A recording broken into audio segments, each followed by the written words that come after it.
كل وحدة أو كل واحد مسؤول عن تصرفه. فالمفروض أن الفتاة هي راشدة وعاقلة وكتعرف ما هو مصير الأشياء ومآلة سلوكها.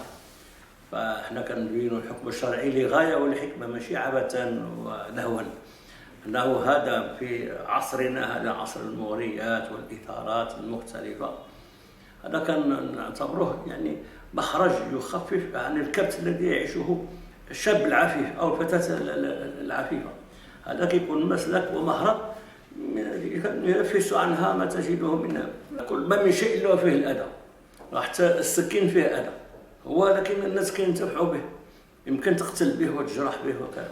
حتى الأطباء يعني كيقول لا أطباء نفسانيين ولا غيره كيذكروا مساوئ الاستمناء، ولكن مع الإفراط ومع الإدمان على هذا السلوك هذا، أما الإنسان ياخذ حاجة باعتبار كيبقى كل شيء سليم.